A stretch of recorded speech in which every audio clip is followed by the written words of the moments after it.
అక్కడ ఇక్కడ ఎవరు చెప్పేవాళ్ళు? నారదుడు. అబ్బ కరెక్ట్ అమ్మ తల్లి. నారాయణ నారాయణ అంటూ ఆ నారదులు వచ్చి ఈ చంద్రుడికి చెప్పేస్తారు, ఇక మీ మా అమ్మగారు వచ్చేస్తున్నారు దక్ష ప్రజాపతి, ఇక నీ పని ఏ సంగతులు అని అనేసరికి అమ్మ బాబో ఎలాగైనా ప్రాణాలు కాపాడుకోవాలి ఎలాగా అని అనుకుంటుండగా, ఇంకెవరు నీకు చాలా వ్యతిరేకం అనుకుంటున్నావు, కానీ ఇంక నిన్ను ఈ లోకంలో ఈ విశ్వంలో రక్షించేవాడు ఆ పరమేశ్వరుడు తప్ప ఇంకా నిన్ను ఎవ్వరు రక్షించలేరు, కనుక పరమేశ్వరుని ఇలా వేడుకో అని, ఎలా వేడుకోవాలి అని అనేది కూడా ఆ నారద మహర్షియే చెప్పి పంపిస్తారన్నమాట. అప్పుడు ఈ చంద్రుడు వచ్చేసి పరమేశ్వరుని దగ్గరికి కైలాసానికి వచ్చేసి పాహిమాం పాహిమాం రక్షమాం రక్ష, ఓ ప్రాణేశ్వర ఓ విశ్వేశ్వర నాకు ప్రాణభిక్ష పెట్టు అంటూ వచ్చేస్తారనమాట. ఏంటయ్యా ఏంటి నీకు అంత ఆపద వచ్చింది, నీకు ప్రాణాలు ఎవరు హరించేటువంటి వాళ్ళు అని అంటే, లేదు మహాన్ బాబా పరమేశ్వర దక్ష ప్రజాపతి నన్ను సంహరించాలని వచ్చేస్తున్నారు, మీరు నన్ను ఎలాగైనా కాపాడాలి అని అంటారు. అప్పుడు అలాగే సరే ఎలాగైనా సరే నీ ప్రాణానికి నా ప్రాణం అడ్డు వేసైనా సరే కాపాడుతాను అని పరమేశ్వరుడు మాట ఇస్తాడు. సరే మాట ఇచ్చిన తర్వాత ఇక దక్ష ప్రజాపతి వచ్చేస్తున్నారనగా, సరే నువ్వు వెళ్ళి వెనక్కి దాక్కో అనేసి అంటారు. పరమేశ్వరుడు వెనక్కి వెళ్ళి చంద్రుడు దాక్కునేస్తాడు. అప్పుడు రానే వచ్చేస్తాడు దక్ష ప్రజాపతి. ఓ పరమేశ్వర ఓ విశ్వేశ్వర ఏదే చంద్రుడు, పిలిపించండి, ఇలా ముందుకు రమ్మనండి, ఇలా బయటికి రమ్మనండి, పంపించండి చంద్రుడిని, నేను ఎలాగైనా సరే చంద్రుడు ఉదయించే లోపల సంహరించేస్తానని నేను మాట ఇచ్చాను కనుక సంహరించాలి, నా మాట తప్పకూడదు, పంపించండి అని అంటారు.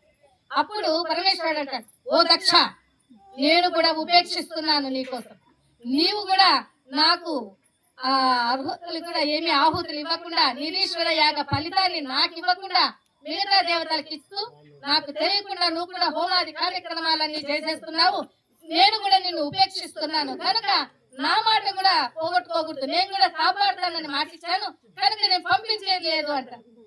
ఈ విధంగా ఇద్దరికి గొప్ప వాదోపవాదం జరుగుతుంది. ఇక ఎంతవరకు వస్తారమ్మా అంటే చివరికి యుద్ధం చేసే వరకు వచ్చేస్తారు దక్ష ప్రజాపతి పరమేశ్వరుడు. అప్పుడు ఈ తెలంగాణ మాట కోసం కృష్ణపక్షంలో ఈ చంద్రునికి కళలన్నీ తగ్గిపోతూ ఉంటాయి, రోజు రోజుకి ఇలా తగ్గిపోతూ ఉండాలి అని అంటారు.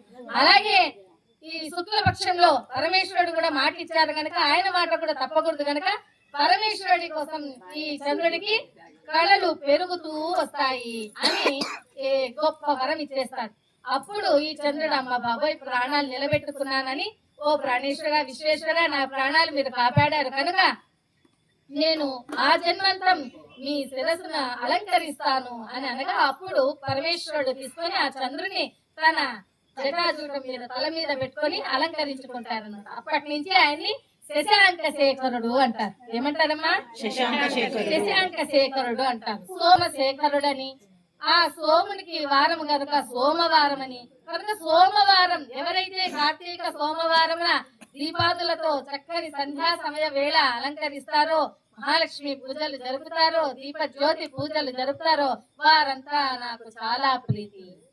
ఎవరైతే ఇలాగా కార్తీక మాసాన సోమవార దీపారాధన చేస్తారో వాళ్ళందరికీ నేను ఇట్లే పరమ పుణ్యాన్ని ప్రసాదిస్తాను అని ఆ పరమేశ్వరుడు మనకందరికీ కూడా గొప్ప వరాన్ని ఇచ్చారు. కనుకనే ఈ కార్తీక సోమవారం